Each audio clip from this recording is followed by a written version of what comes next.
Details చూస్తే Amit Shah video morphing కేసులో 5గురిని arrest చేశారు పోలీసులు. కాంగ్రెస్ సోషల్ మీడియా ఆపరేట్ చేస్తున్న టీం సభ్యులను పోలీసులు అదుపులోకి తీసుకున్నారు. ఉదయం నుంచి ఈ 5గురి కోసం ఢిల్లీ పోలీసులు గాలిస్తున్నారు. ఢిల్లీ పోలీసుల కంటే ముందుగానే హైదరాబాద్ పోలీసులు రంగంలోకి దిగారు. కాంగ్రెస్ సోషల్ మీడియా ఆపరేట్ చేస్తున్న టీం సభ్యుల్ని అరెస్ట్ చేశారు.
అమిత్ షా వీడియో మార్ఫింగ్ కేసులో పోలీసులు 5గురిని అరెస్ట్ చేశారు. ఇదే అంశంపై మరింత సమాచారాన్ని మా ప్రతినిధి కుమార్ అందిస్తారు.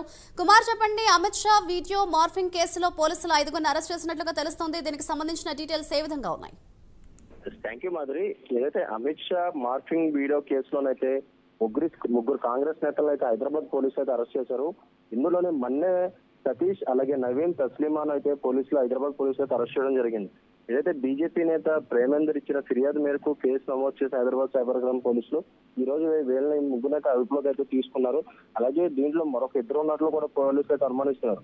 మొత్తానికి ఢిల్లీ పోలీసుల నోటీసుల కంటే ముందే హైదరాబాద్ లో వీళ్ళపై కేసు అయితే నమోదైంది. ఏదైతే దానికి సంబంధించి వీళ్ళు ఏదైతే అదుపులోకి తీసుకొని విచారించేందుకు కూడా సిసిఎస్ అయితే తీసుకెళ్లడం జరిగింది. మొత్తానికి అమిత్ షా సంబంధించి ఒక morphing video Congress social media ద్వారా ప్రచారం అవుతుందన్న నేపథ్యంలో బీజేపీ నేతలు అయితే దీనిపై కంప్లైంట్ చేయడం జరిగింది. అలాగే మరొక పక్క ఇటైతే ఢిల్లీ పోలీసులు కూడా దీనికి సంబంధించి సీఎం రేవంత్ రెడ్డికి అయితే నోటీసులు కూడా జారీ చేయడం జరిగింది.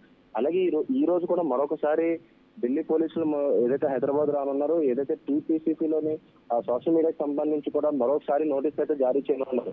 ఈ నేపథ్యంలోనే హైదరాబాద్ పోలీసులు కూడా ముందుగానే ఏదైతే ఢిల్లీ పోలీసులు నోటీసులు ఇవ్వకంటే ముందే ఏదైతే అమిత్ షా మార్ఫింగ్ వీడియోపై అయితే హైదరాబాద్ లో కేసు అయితే నమోదైంది. ఈ నేపథ్యంలోనే ఏదైతే కాంగ్రెస్ సోషల్ మీడియా పాటు మరొక ముగ్గురు కూడా అరెస్ట్ చేయడం జరిగింది. ముఖ్యంగా వీళ్ళని కూడా ఏదైతే ప్రస్తుతం విచారించేందుకు కూడా పోలీస్ స్టేషన్ అయితే తీసుకెళ్లడం జరిగింది. మరి అయితే కుమార్, ఇప్పటిదాకా చూస్తే 5గురిని అరెస్ట్ చేశారంటున్నారు. ఇంకా ఎంతమందిని అరెస్ట్ చేసే అవకాశం ఉంది? అలాగే అరెస్టులకు సంబంధించి తెలంగాణ కాంగ్రెస్ నేతలు ఎవరైనా రియాక్ట్ అయ్యారని అనుకోవచ్చు అంటారా? మాదిరి ప్రస్తుతం ముగ్గురిని అయితే అదుపులోకి అయితే తీసుకున్నారు. అలాగే మరొక ఇద్దరిని కూడా అదుపులోకి అయితే పోలీసులు కూడా తీసుకున్నారనే చెప్తున్నారు. ముఖ్యంగా ఏదైతే ఈ మార్ఫింగ్ వీడియోకి సంబంధించి ఇప్పటికే ఈ కేసులో 5గురిని అయితే అరెస్ట్ చేసినట్లు తెలుస్తుంది. అలాగే ఇంకా మరొక కొంతమంది అంటే ఈ వీడియో ఏదైతే ఉందో ఈ వీడియో ఒక సోషల్ మీడియా అంటే ఒక సోర్స్ ద్వారా ఇది పాస్ అవడంతో వైరల్ అవడంతో ఇది ఎవరెవరు పాస్ చేశారు, ఎంతమంది పాస్ చేశారు, ఇందులో ముఖ్యంగా కాంగ్రెస్ నేతలు ఎవరున్నారు అనే దానిపై అయితే ప్రస్తుతం పోలీసులు అయితే ఎంక్వైరీ అయితే చేస్తున్నారు. ముఖ్యంగా బీజేపీ నేతలు ఇచ్చిన ఫిర్యాదు మేరకే ప్రస్తుతం వీళ్ళైతే అరెస్ట్ చేయడం జరిగింది. అలాగే వీళ్ళ దగ్గర నుంచి ఈ వీడియో ఇంకా ఎవరికి పాస్ చేశారనే కోణంలో అయితే పోలీసులు విచారించిన తర్వాత ఇందులో ఇంకా ముఖ్య నేతలు ఎవరైనా ఉంటే వీళ్ళని కూడా అరెస్ట్ చేసే అవసరం అవుతుంది. అలాగే మరొక పక్క ఈ కేసుకు సంబంధించి ప్రస్తుతం ఏదైతే కాంగ్రెస్ నేతలు కూడా ఎవరు స్పందించలేదు. ఎందుకంటే ఈ వీడియోకి సంబంధించి ప్రస్తుతం బీజేపీ నేతలు కంప్లైంట్ చేయడంతో వీళ్ళైతే అదుపులోకి అయితే తీసుకున్నారు. అలాగే ఇంకా ఏదైతే కాంగ్రెస్ నేతలకు దీనిపై స్పందించలేదు. Madhuri. Right, thank you Kumar.